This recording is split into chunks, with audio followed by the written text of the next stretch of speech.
Selamat siang semuanya. Nama saya Deodin Adanida Manik dari kelas 10 IPS 1. Jadi saya di sini ingin menjelaskan pengertian teks eksposisi. Eksposisi merupakan paparan yang bertujuan memberitahu atau menerangkan sesuatu. Menurut KBBI, eksposisi berarti uraian atau paparan yang bertujuan menjelaskan maksud dan tujuan dalam karangan. Menurut Josh Keraf, eksposisi atau pemaparan adalah salah satu jenis teks atau keterampilan bahasa secara efektif yang berusaha untuk menerangkan dan menguasai suatu pokok pikiran. Ciri-ciri teks eksposisi: 1. Bersifat objektif pada pembahasan persoalan dan tidak menggunakan kata atau frasa yang bersifat menarik emosional pembaca sehingga tidak memihak kepada pihak apapun. 2. Bersifat informatif, ya, artinya setelah dibaca, pembaca merasa mendapatkan informasi tambahan. Yang ketiga, teks memuat fakta. Fakta dapat berisi data berupa angka. Misalnya, kasus trafficking selama sedekade terakhir. 4. Menggunakan bahasa baku dengan ragam laras ilmiah dan gaya bahasa yang lugas.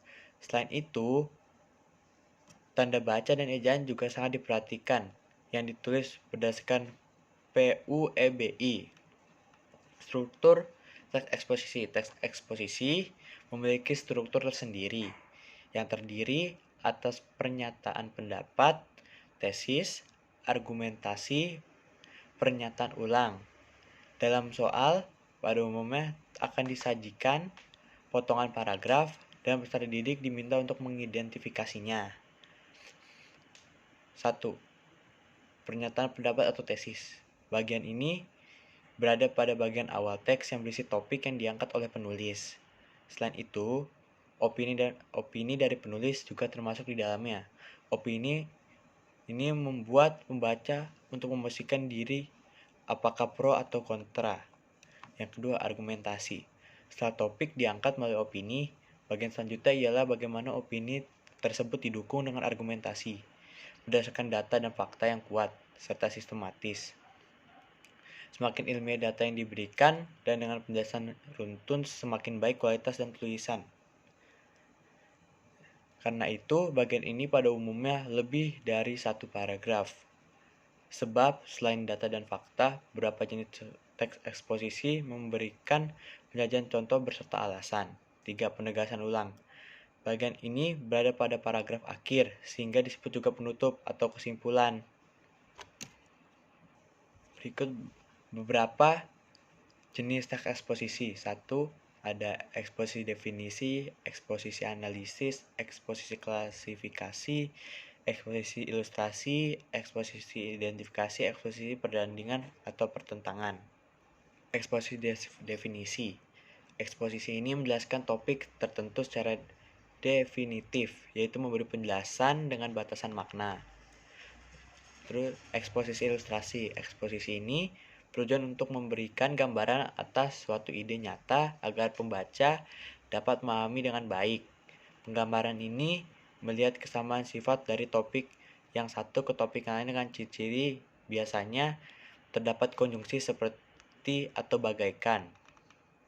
Terus eksposisi pertentangan. Eksposisi ini berisi topik yang dijelaskan dari sisi kontradiksi yang biasanya berhubungan dengan topik yang lain. Ciri-ciri eksposisi pertentangan terletak dari penggunaan konjungsi intrakalimat seperti tetapi dan sedangkan, ataupun konjungsi antar kalimat seperti akan tetapi meskipun demikian namun sebaliknya. Eksposisi perbandingan. Membandingkan antara satu dengan yang lain menjadi ciri dari teks eksposisi ini. Dengan cara demikian, pembahasan suatu persoalan akan lebih jelas daripada hanya dengan berfokus pada persoalan itu sendiri. Eksposisi klasifikasi. Eksposisi ini berfungsi untuk mengelompokkan atau membagi sesuatu ke dalam golongan tertentu. Terdapat dua pola: menyeragamkan ke dalam satu kelompok atau memisahkan ke kelompok lain. Oleh karena itu, dalam membuat eksposisi ini dibutuhkan dasar pengklasifikasian jelas. Kaidah kebahasan teks eksposisi. 1. Ada menyatakan dan menjelaskan pendapat. Misalnya, minum air putih adalah salah satu yang paling esensial di alam. Hal ini disebabkan selain 2/3 dari tubuh kita adalah air. Air juga dapat membersihkan tubuh dari racun dan menyumbang nutrisi penting ke sel-sel tubuh. 2. Memuat fakta. Memuat fakta yang bersumber dari penelitian yang diperlukan data untuk menyajikan informasi.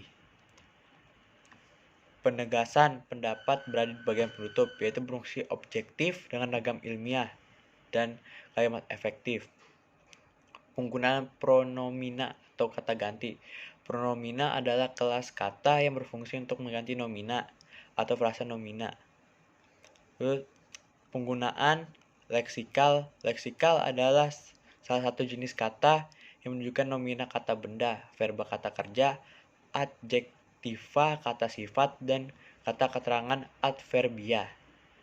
Penggunaan konjungsi atau kata hubung dalam teks eksposisi berfungsi agar argumen penulis dapat diperkuat. Sekian dari saya, kurang lebihnya mohon maaf. Sekian dari saya, terima kasih.